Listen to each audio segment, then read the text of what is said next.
में क्या जीत में किंचित नहीं भयभीत हूं। अमेठी को अब एक लापता सांसद से आजाद करना है। उनका सेनापति अब दूसरी सीट पर भाग चुका है, तो कार्यकर्ताओं में घबराहट अपेक्षित है। जो लोग राष्ट्रवाद में विश्वास रखते हैं, कांग्रेस उनसे निश्चित रूप से परेशान होगी। ये कांग्रेस का स्वभाव है। लबों पर राष्ट्रवाद के बोल और निशाने पर देश की सबसे बड़ी विपक्षी पार्टी कांग्रेस के अध्यक्ष राहुल गांधी। चुनावी तपिश की तस्वीरें यूपी की दूसरी सबसे हाई प्रोफाइल सीट अमेठी की है, जहां मोदी सरकार के मंत्री स्मृति ईरानी का सीधा मुकाबला राहुल गांधी से है। 21वीं सदी में नए भारत का उदय हुआ है, तो साथ ही बदले हैं राजनीति के रंग ढंग भी और बदले हैं देश के अगवा भी।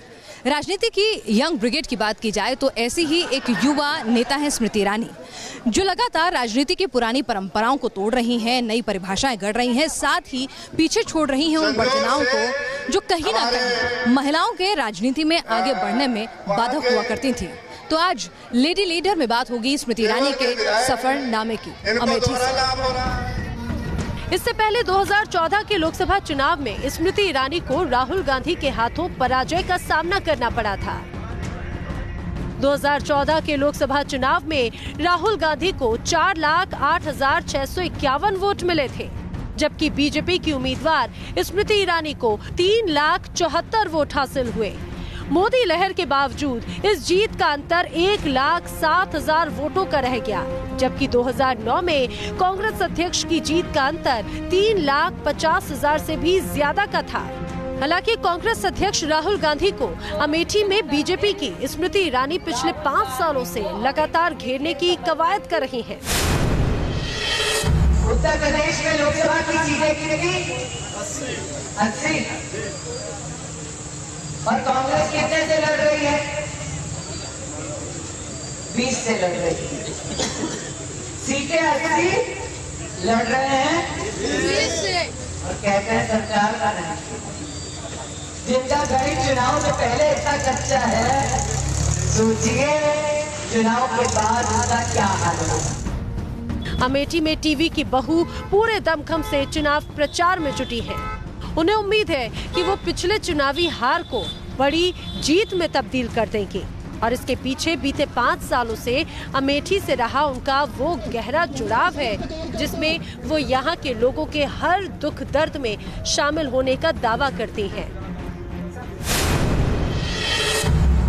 2014 में अमेठी से राहुल गांधी के हाथों स्मृति ईरानी को शिकस्त तो मिली, लेकिन स्मृति ईरानी ने अमेठी को नहीं छोड़ा और उन्हें भरोसा है कि अमेठी के लोगों के साथ जो रिश्ता उन्होंने बीते 5 सालों में लगातार कायम रखा है, वो यहाँ पर लगभग 40 से ज्यादा बार आई हैं। और जिस तरह से वो अपने चुनाव से ठीक पहले महीने भर से यहाँ डेरा डाले बैठी हुई हैं और लगातार एक एक गाँव जा रही हैं, उन्हें उम्मीद है कि जो पिछली बार हार जीत के 1 लाख वोटों का अंतर था, उसे पार करने में स्मृति ईरानी जो है कामयाब होंगी, क्योंकि अब वो अमेठी की दीदी बन चुकी है। स्मृति ईरानी के निजी जीवन की बात करें तो उसमें भी कई उतार चढ़ाव देखने को मिलते हैं। फिर चाहे वो आर्थिक तंगी में बीता हुआ उनका बचपन हो, या फिर ग्लैमर वर्ल्ड में करियर बनाने की चाहत में अपने ही पिता से की गई उनकी मुखालफत, या फिर अपने प्यार को पाने की चाहत में अपने ही दोस्त के पति रह चुके जुबिन ईरानी से की गई उनकी शादी हो, जिसमें उन्हें काफी आलोचनाओं से भी दो चार होना पड़ा था।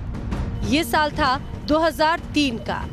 एक ओर सीरियल की पॉपुलैरिटी का ग्राफ बढ़ता जा रहा था, तो दूसरी ओर स्मृति का सियासी सितारा भी बुलंद हो रहा था। तभी बीजेपी में उन्हें शामिल कराने की स्क्रिप्ट अचानक से लिख दी गई। स्मृति ईरानी की राजनीति में एंट्री का किस्सा जो है वो भी कम दिलचस्प नहीं है। स्मृति जो है वो दहनू में अपने घर में शूटिंग कर रही थी। उनके शो क्योंकि सास भी कभी बहू थी का सेट जो है वहीं दहनू में लगा था। तो ऐसे में जो दहिसर से वर्तमान विधायक थी मनीषा चौधरी, उनको ये इत्तला लगी कि स्मृति जो है वहाँ शूट कर रही हैं, और इस तरह की खबरें हैं कि कांग्रेस के नेता संपर्क में हैं कि वो स्मृति को अपनी पार्टी में शामिल करा रहे।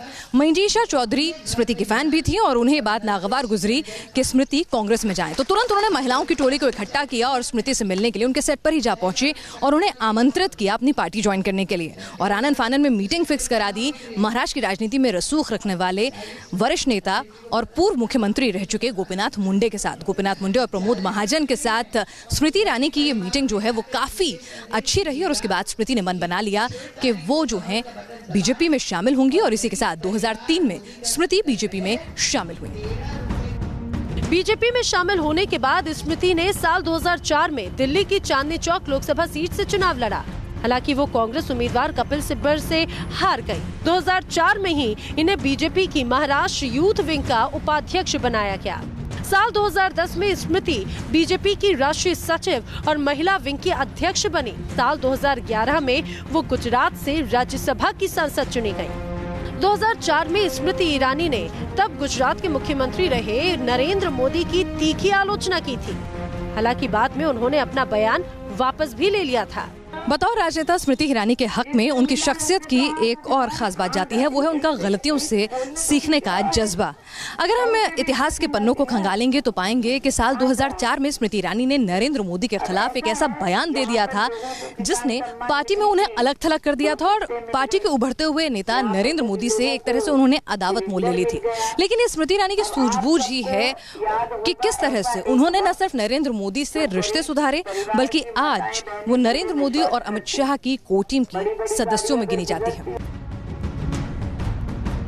2014 में मिली हार के बावजूद स्मृति को मानव संसाधन विकास मंत्री बनाया गया।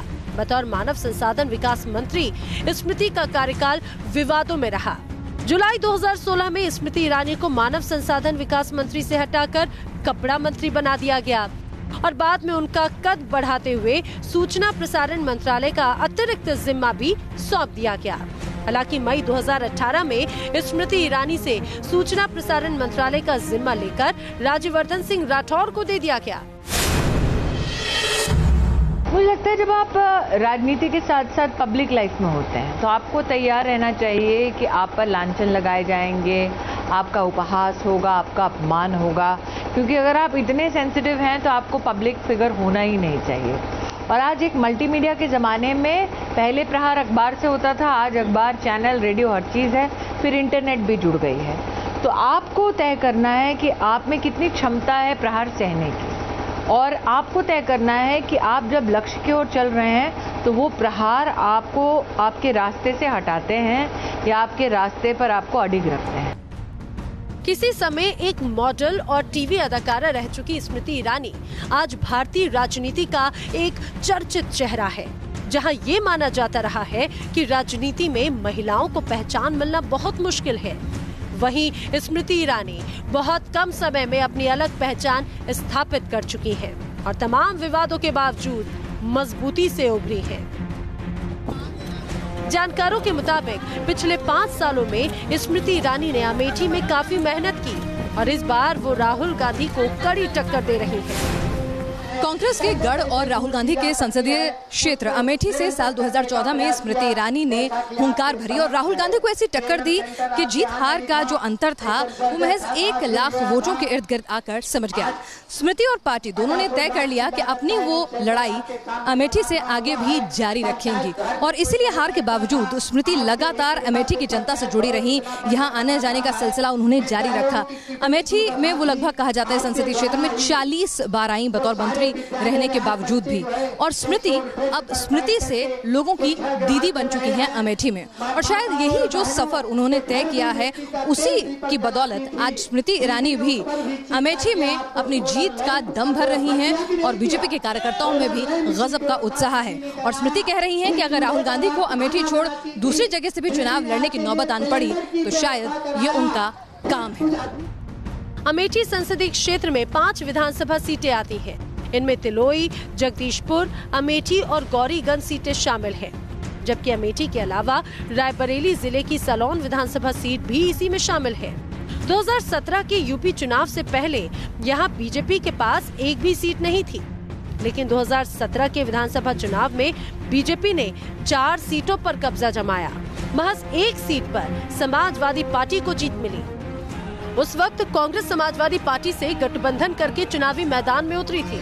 समाजवादी पार्टी ने तो गौरीगंज सीट जीत ली, लेकिन कांग्रेस को एक भी सीट हासिल नहीं हुई। स्मृति इस जीत का श्रेय बीते 5 सालों में अमेठी में अपने किए गए कामों को देते हैं।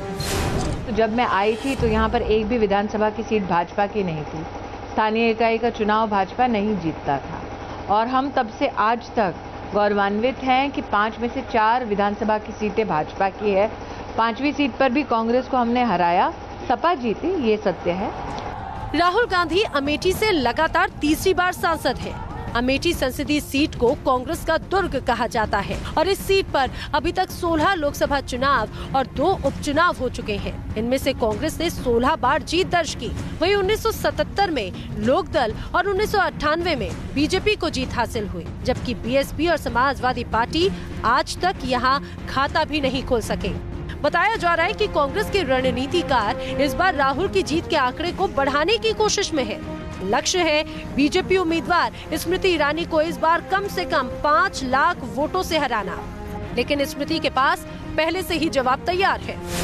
जहाँ तक सवाल अमेठी का है, अमेठी में माहौल ऐसा है भारतीय जनता पार्टी के पक्ष में कि कांग्रेस के प्रत्याशी को दूसरी सीट तलाशनी पड़ रही है। ये विजयश्री का पहला बिगुल है जो स्वयं कांग्रेस ने बजाया है। उनको अमेठी पर विश्वास होता और उनको अगर इस बात का एहसास होता कि जनता आशीर्वाद दे रही है तो दूसरी सीट नहीं तलाशते। अमेठी में प्रचार के दौरान स्मृति मोदी सरकार की उपलब्धियों का बखान करती हैं, तो वहीं राहुल गांधी को लापता सांसद से संबोधित कर तीखे वार भी करती हैं। राहुल गांधी ने किसान हित में आज तक खुद जो जमीन कब्जा की वो क्यों नहीं लौटाई? खुद यूपीए नित कांग्रेस पार्टी ने जब अपनी सरकार में जो फूड पार्क है उसके लिए गैस देने से मना कर दिया लिखित में, उसके बारे में राहुल गांधी क्यों नहीं बोलते कि जब वो सत्ता में थे जानबूझकर उन्होंने यहाँ पर एस्टैब्लिशमेंट्स क्यों बंद करवाई? क्योंकि वो चाहते हैं कि अमेठी का जो नागरिक है वो सदैव निर्धन रहे और उन पर निर्भर रहे। चुनावी घमासान के बीच अमेठी में स्मृति ईरानी के जूते बांटने का मुद्दा भी गरमाया। प्रियंका गांधी ने स्मृति ईरानी पर राहुल गांधी को नीचा दिखाने के लिए लोगों के बीच जूते बांटने का आरोप लगाया, तो स्मृति ने भी पलटवार करने में देरी नहीं की। कभी कभी जूतों का वितरण करती है, कभी कभी साड़ी का वितरण करती है। यहाँ की जनता में बहुत गर्व है, बहुत स्वाभिमान है। यहाँ की जनता कभी किसी के सामने गिड़गिड़ाई नहीं है, किसी के सामने जनता ने भीख नहीं मांगी। ऐसा है, एक्टर मैं रह चुकी हूँ तो नाटक प्रियंका जी ना ही करें तो बेहतर है। जहाँ तक बात अमेठी में उन गरीब नागरिकों की है जिनके पास पहनने को जूता नहीं था, तो कृपया अगर उनमें थोड़ी सी भी शर्म और मानवता हो तो जाकर हरिहरपुर में देख लें कि सच क्या है। लेकिन हरिहरपुर में जाकर देखने के लिए पहले लापता सांसद से पूछना पड़ेगा उनको कि हरिहरपुर है कहाँ। फिलहाल उत्साह से लबरेज स्मृति लगातार अमेठी के चप्पे चप्पे का दौरा कर रही है।